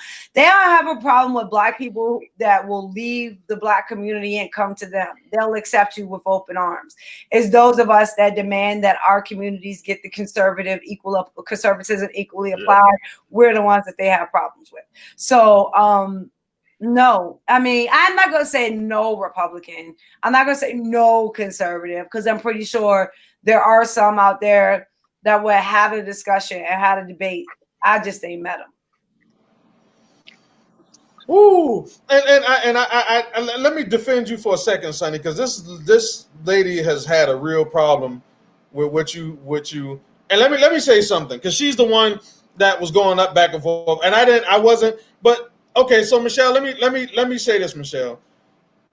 Sonnie did say she is interested in having the conversations, but what happens is when you come on and you give the stipulations of the conversation before it even happens, then right then that means you don't want to have a real conversation. So it's like you're saying, yeah, this is what I want to do, but then all of a sudden you're saying, but we can't talk about this, we can't talk about this, we can't talk about that, and if you do, then I don't want to have nothing to do with it. They don't. That's the problem, right? But see what you're doing right now? This is why they do that. This is the point of that. Instead of us taking this time to keep on talking about the issues that we were talking about, now we got to come back and pacify a snowflake. I'm not interested in pacifying a snowflake. And if you can't handle a grown-up conversation that doesn't care about your feelings, only the ideas that are put on the table, then you're in the wrong place. Go to one of the Sesame Street conservatives. Shout out, Jeff. Go to one of the Sesame Street conservatives, and they will entertain you. But do not ask me to lower my intellect to match your talking points that you use with people that are not me.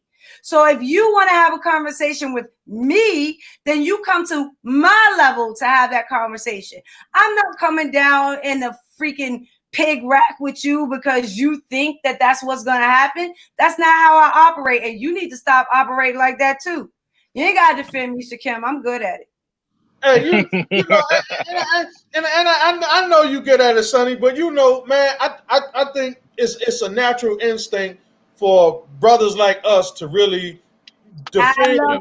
You know, we have to, right? That's just a natural instinct, because at the same time, we got to make sure that we have a role to protect, you know, women who have this intellectual prowess. We got to stand up as brothers and say, you know what, this right here isn't gonna. Right. Yeah, we got to cut it off too. I get it, and I ain't gonna really complain about it. But I'm just like, yo, I'm not entertaining you. If you want to play white feelings hurt, then have fun with that. I'm not doing that. I'm not interested in it, and it's not going to be something that I entertain. Okay, another question. I'm sorry for beating you up with all these questions, Sonnie, but hey, you've been doing good. Okay, Jessica says, do you feel like there is a way to bridge that gap? How do we get the GOP pundits not to focus on the black conservatives who come to them, and instead focus on the black conservatives that are still in the black community helping on the ground? And that is the $1 million question, because it's assumed by white Republicans and conservatives that we need to be taught something. So if they can come in and they can teach us, if they could come in and they could educate us, like, no, if you can come in and shut your mouth and listen, you might see how much we have in common and realize we don't need you to teach. We don't need you to educate. We need you to stop with your talking points. We need you to give us access to the system and to the data and to the, you know what I'm saying? Like, stop being stupid and assuming that we're stupid and we don't know how these things work. So we want you to give us the same shit you give other groups. Give us that data. Give us that information you've been collecting. Start collecting it in areas you aren't currently collecting it, so then we can have it and we can look at it and we can analyze it and we can start looking at where we can target first to have the most impact. This is all stuff they do for white candidates. So why is it any different when black people come to them and say, we want the same damn thing? I'm not asking for anything special. I'm not asking you to pull 3 wishes from a leprechaun. Just really give me the same thing that you would give to a white conservative that you would send out to fight in your name. You would take these white conservatives, these white Republicans, and you will send them to Leadership Institute for training. You can open some spots for us to send a couple of black people in there. that are going to come back and then train amongst us? Are you going to open that up as an experience? And then also have a similar class within that metric that teaches the white kids that you're bringing up how to talk to Black people without the talking points, because maybe they need to learn a thing or two too. So like, it's nothing that we're asking that you don't give to other white conservatives, nor is there anything that we're asking that we can't reciprocate. So it needs to be looked at as a partnership and not as white saviors coming in to do something that we are kind of incapable of doing. No, we're capable of doing it, but we need the same access to the machine as you give to other white conservatives when you want them to be racist. Okay. So Rajon said, Shakem, you need to tell Sonnie that I'm here riding too. Oh, I had the best conversation with him. Thank you so much for connecting us. I really did. It was one of the best interviews that I've had in a long time, and I really, really enjoyed it. So shout out, Rajon. How you doing? Word, Rajon. All right, so Rose Puerto says, what does on the ground look like? What can we as non-elected official conservatives do without making any assumptions or insulting the community we may not fully understand? First things first, get your local GOP. Get them. All right. And it is not an understatement. Get them. If you get them and you get reformation happening at your local GOP, when Black people come there, they won't get run off.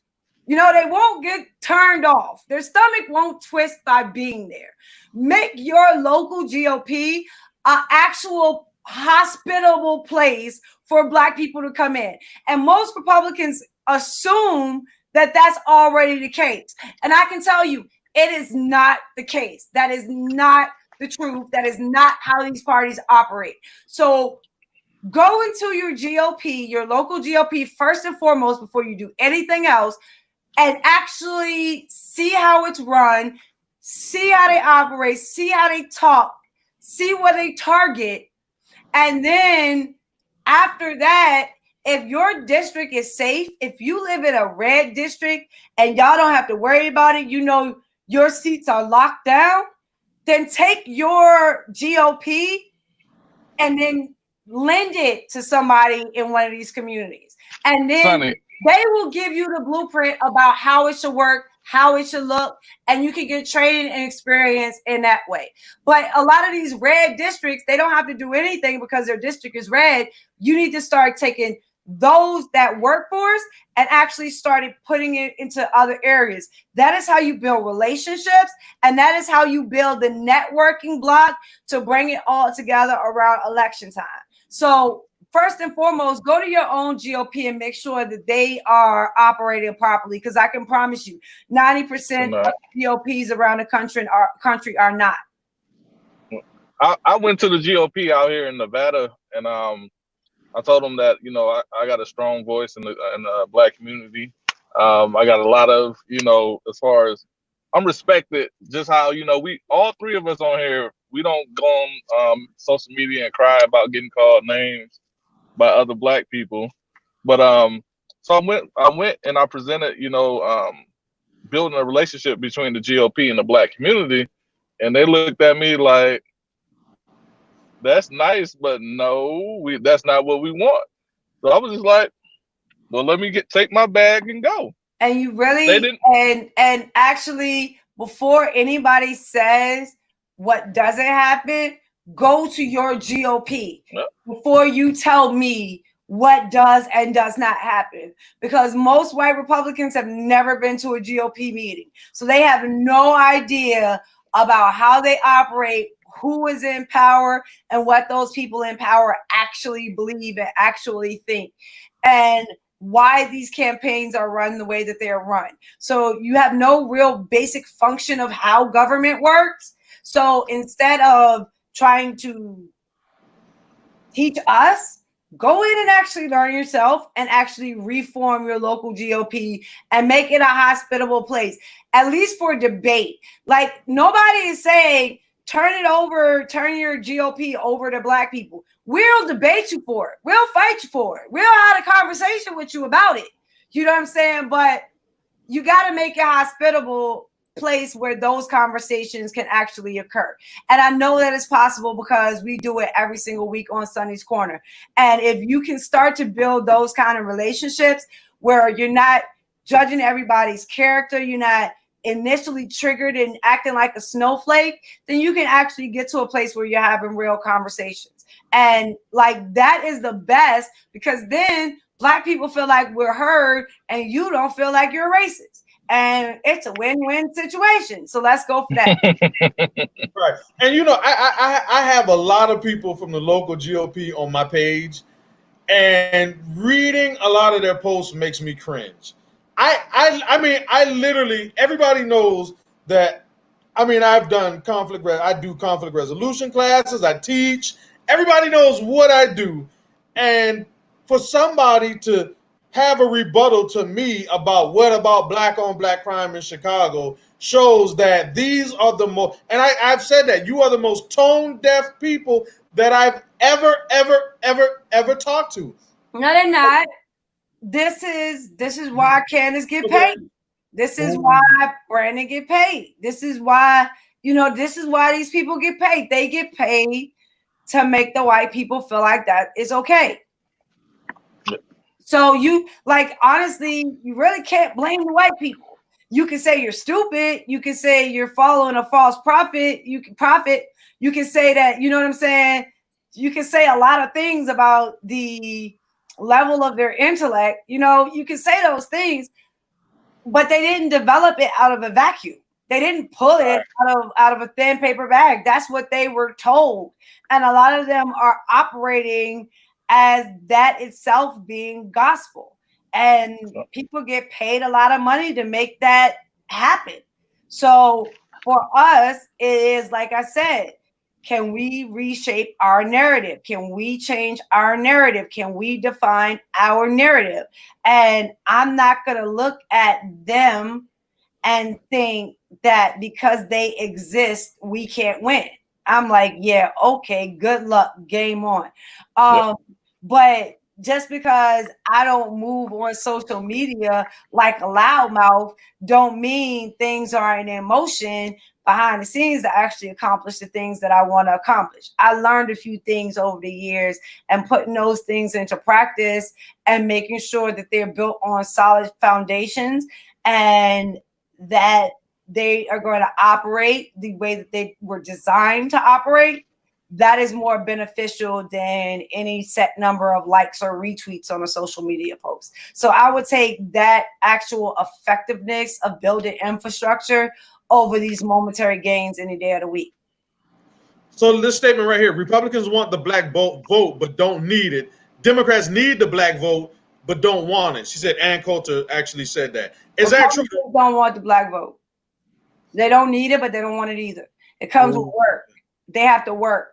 If they get it, they gotta work. If we're gonna ask questions, we're gonna kind of want things to operate differently and not out of some leftist approach or something like that. No, just because things right now are not equally applied. And when we start asking for conservatism equally applied, then that's going to take work on behalf of Republicans to actually accomplish that kind of conservative equality. And I don't think that they are ready to have that, especially when they have enough black faces telling them that it is not necessary. So I think more than anything that's where we are. As long as you have the black faces telling them that everything is kosher and everything. Like when I went to the White House and everybody's like, oh, everything is good, everything is great. And then I'm the only one like, yeah, no, it's not. I mean, if you got 10 people in a room telling you you got 10 people in a room and 9 of them are telling you everything is great. And one of them is telling you that it's a problem. Which one do you listen to?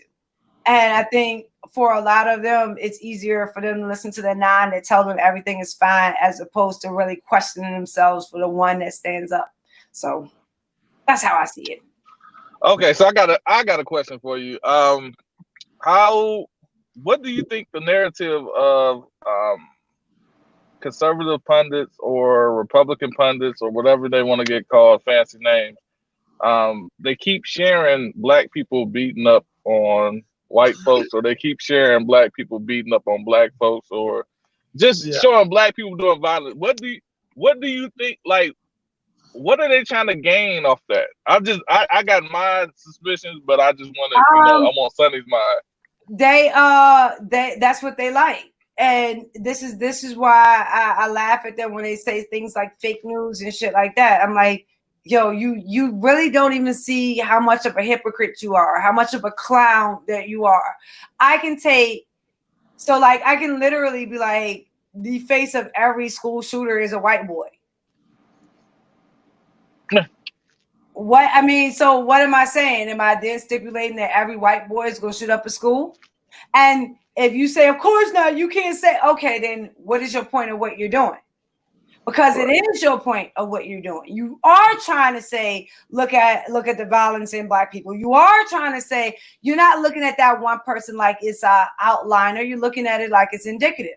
So, like, stop playing with me like I don't see you clearly, because there's a lot of issues that I can start looking at white conservatives and being like, so what do you think about, like, say, the whole rape issue where a lot of white men are the majority of people that go out and actually rape people? You think we need to adjust what we look at as white male masculinity and maybe redefine the spectrum of which it can operate? Of course, they wouldn't want to have that discussion. Nor do I think it would be a discussion that you should be having. You should be focusing on the man that actually did the rape, not the overall group. Correct. But they don't give us that fucking respect. And they don't want to offer us that same respect, but they want it offered to them. And that's why I don't play snowflake. And that's why I don't play this, oh, you might hurt my white feelings. Okay, so what? And tomorrow you're going to tweet a video where I'm going to be looking at you sideways because of what you're trying to imply. So don't come to me and act like I'm the guilty party in this. The only playbook I know is the one you wrote and I watched you operate off of for the last 10 years. Okay, I got another question.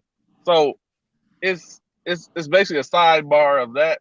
So have you noticed a lot of white conservatives or white Republicans, whenever they see a video of who they think is a Republican or an anti-protester or a counter-protester, whenever they're being a thug, they cheer it on and say this is the right thing to do.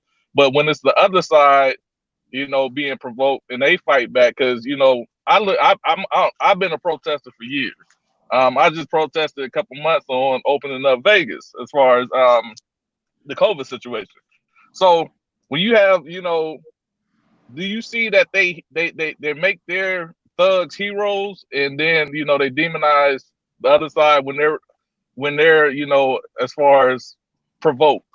When they're provoked and they fight back, we're the thugs, but when the patriots or conservatives or whatever fight back, they're the heroes. Trap question, right? This trap question. So this is what I'll say about this. You could take any one video and try to prove any point.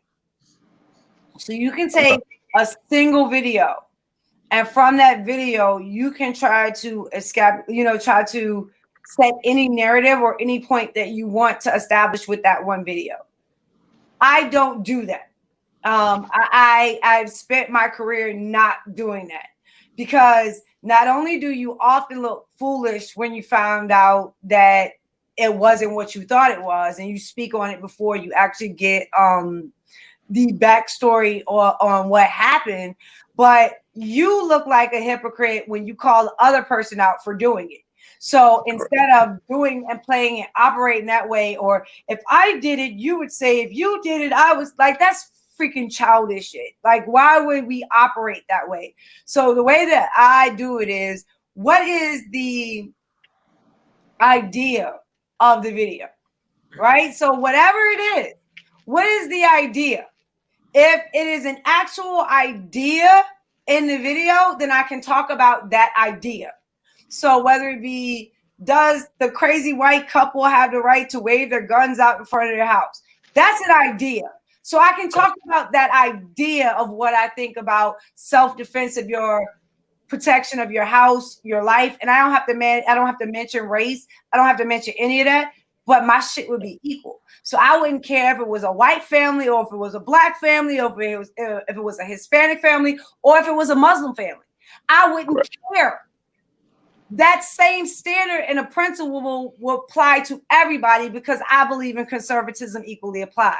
So you have to take the idea of whatever it is and pull that out. And do you believe in that idea? And are you going to take that idea and equally apply it to everybody? And if you're going to do that, that's a discussion that you and I can have.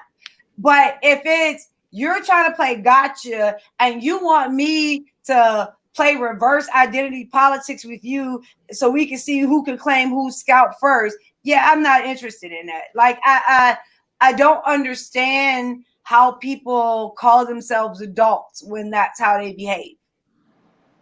You answered my question just how I wanted it. So it's equally applied. That's how I look at everything. But you can't do it and then ask for people to equally apply it when you're being a hypocrite. So that's why I don't do it. Because if I'm gonna have any kind of, you know what I'm saying, belief in me when it comes to issues like that, then I need to make sure that I'm consistent across the board. And that's one of the things that I take very, very seriously in everything that I do. You're not going to find me apologizing and you're not going to be able to call me a hypocrite. If I believe in it, I believe in it equally across the board. And that's a good thing. And I'm glad you brought that up. I mean, you're very insightful, and that's why I love listening to you. Shaka, I'm gonna tell you, I gotta go when we get off. Shaka, I'm gonna tell you how this all started off. So, but Sonnie's a fool. Sonnie is a fool. Shakem trying to get me out of pocket, man. Sonnie is a fool. He completely trying to get me out of character, man. Hey, Shaka, I got a vet. Listen, the only person I'm bringing on here with Sonnie moving forward is Shaka, and no, that's it. You know, I got a short. My list of people I don't fuck with is short. You just happen to pick the one on the short. Yeah, you know, I'll chop it up with just about anybody. But what I'm not gonna do is give my time to people that shit on my character without having the ability to back up what they say. Right. That's what I'm not gonna do. And that list is very small. Ooh. So you just happen to hit me on the head with that one. Hey, Shaka, that list small, but he wear a big hat. Woo! man, you feel like that, man. Hey, but man, I'm glad, man. I'm glad that we have these conversations, man. Y'all tune in to Sonnie's Corner on it's Sundays, right? Saturday. Serious Patriot was on the you made me have to refill my drink. Shakem, you terrible. Word. He was about to go there. Terrible. He was about to go there. Man. I'm a troll Sonnie one time. Can I have your permission to troll Sonnie one, or it's gone? That comment. I probably got too many comments. No, I ain't gonna be able to go back that far. Damn.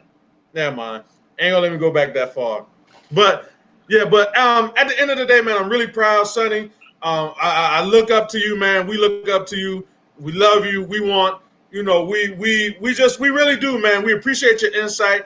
And I think, you know, I believe that, and I'm not just saying this, but I believe that you are the voice of not black women, but black women, but the movement as a whole. I believe that your voice is very important, needs to be heard. We need to tweet, retweet, share, you know, everything. Well, I'm grateful. I'm grateful for you guys because y'all give me the will to want to build. When it was by myself, I can imagine that. Oh. But yeah, it's kind of hard. Like, who are you building for? Who are you building for? You know what I'm saying? What's the point in doing it when who are you building for?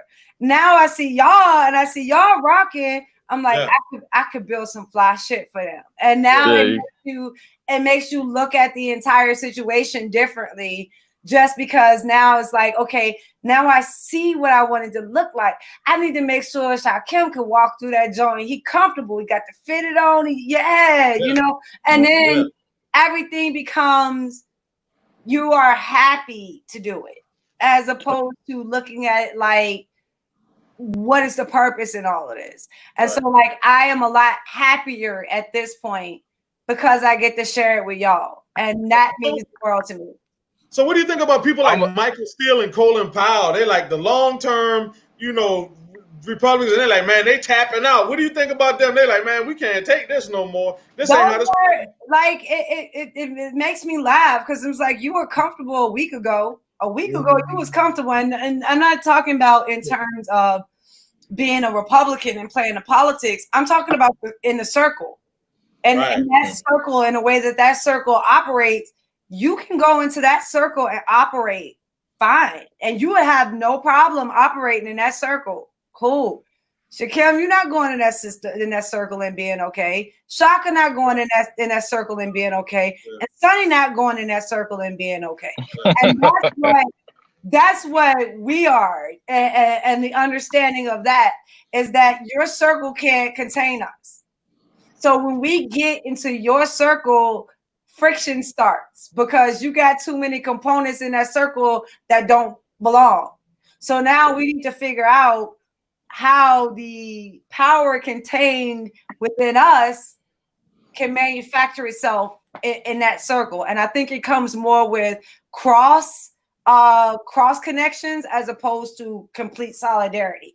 Is where do we overlap? Where do we fit? And where do we say, this is where we can rock with each other? This is where we will hold our ground. We will hold this battlefront. We will not let this side fall, but we're going to make sure this is over here showing up for us. We're going to shore this up. You need to be over there shoring that up. And I don't think that there's anything wrong with that.